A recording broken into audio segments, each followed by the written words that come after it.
પ્રાતઃ સ્મરણીય શ્રી સદગુરુ કબીર સાહેબ યુગો યુગમાં સ્વ ઈચ્છાએ પ્રગટ થઈ જીવોને સત ઉપદેશ આપે છે અને અનેક જીવો સત ઉપદેશ ગ્રહણ કરે છે અને પોતાના સત્ય સ્વરૂપનું ભાન કરી સતલોકને પામે છે. સદગુરુ કબીર સાહેબ પોતાની સત્યવાણી અને જીવોને સમજાય તેવી સરળ ભાષામાં સત્ય વસ્તુ ઓળખાવે છે. તો દરેક જીવ જિજ્ઞાસુ બંધુ વિચાર કરે અને ઉત્તમ મનુષ્ય જન્મ મેળવીને જન્મનું સાફલ્ય કરે. તેથી આ પોથીમાં આપેલ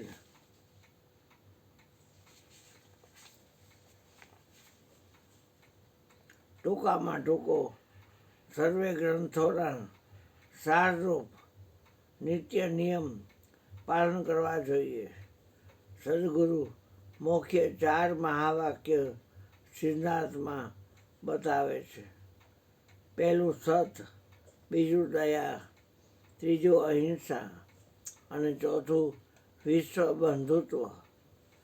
પહેલાં સત બતાવે છે તેનો વિચાર કરીએ. સત સર્વોપરી સ્વરૂપ છે જેને મેળવવાથી સંસાર છૂટે છે. તેથી પ્રથમ તેના સાધનો જાણવા જોઈએ અને મનુષ્યે પ્રથમ તે ધારણ કરવા જોઈએ. સત્ય બોલવું, સત્ય વર્તવું, સત સાત્વિક ભાવ રાખવો. ચોથું સદગુરુને શરણે જવું. સદગુરુ પારસરૂપ છે. અજ્ઞાનરૂપી લોહને પારસ સ્વરૂપ ગુરુ પારસ બનાવે છે. ગુરુ પાસે 14 પ્રકારના પારસ હોય છે. માટે ગુરુ અધિકારી થવું અને ગુરુ કૃપા મેળવવી. સત સ્વરૂપની ઓળખાણ ગુરુ ઉપદેશથી કરવી. બીજો મુદ્દો પ્રાણી માત્ર પર દયા રાખવો. કહે કબીર કમાલ કો દો બાતા सीख ले, कर साहेब की बंदगी भूखे को अन्न दे.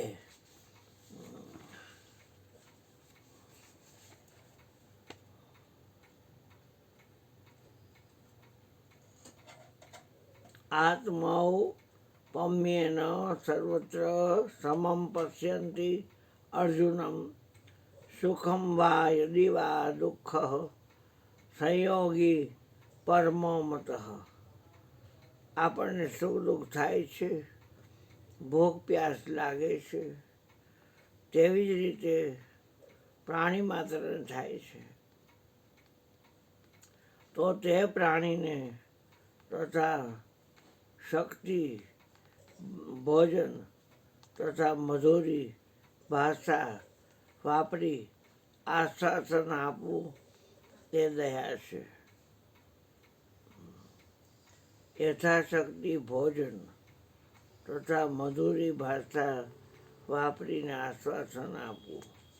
ત્રીજો મુદ્દો છે એ અહિંસા છે.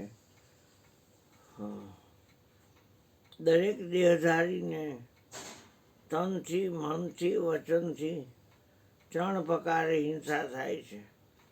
તેથી શરીરથી કોઈ પ્રાણીને મારવું નહીં, મનથી કોઈનું બોલવું ઈચ્છવું નહીં, વચનથી કોઈને કટુ વચન કહેવું નહીં.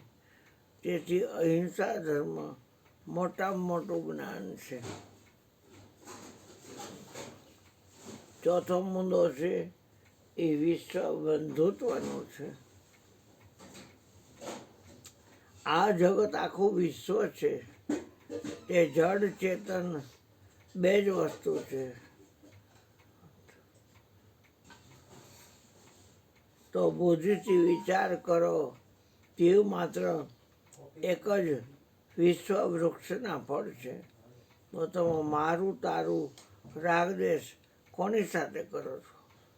હું મારું રાગદ્વેષ મોટા મોટા શત્રુ છે.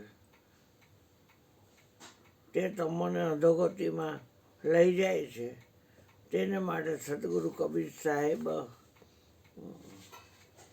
ઉપદેશ દ્વારા કહે છે, જે મનુષ્યને હંમેશને માટે પવિત્ર વિચાર રાખવા જોઈએ, માટે તન શુદ્ધિ, મન શુદ્ધિ, વાણી શુદ્ધિ માટે પ્રથમ મનુષ્ય સવારમાં ઉઠી દાંતણથી મુખ સુધી શૌચ ક્રિયા અને સ્નાન કરવું જોઈએ.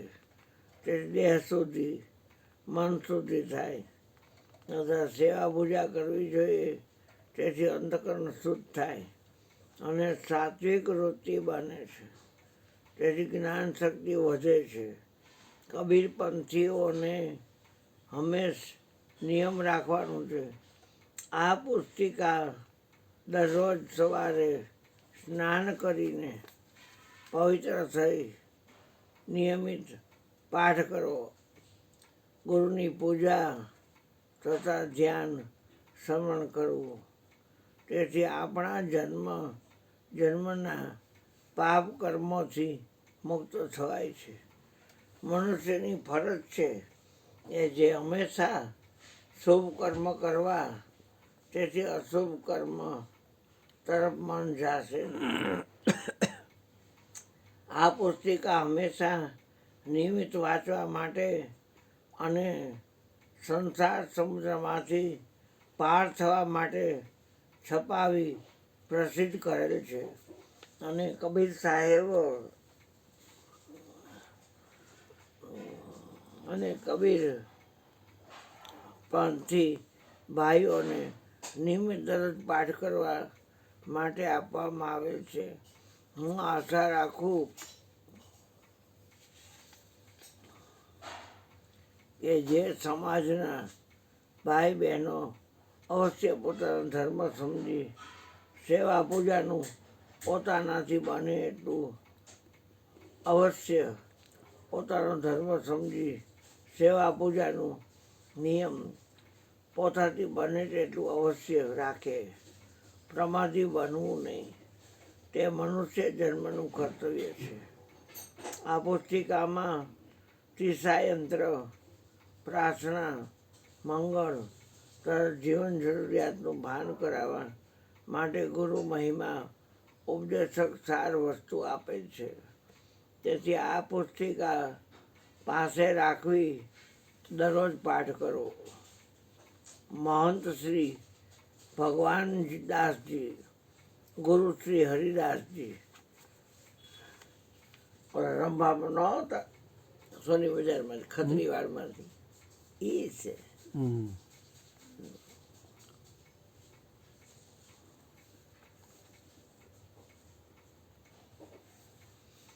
ચામી કોણ કે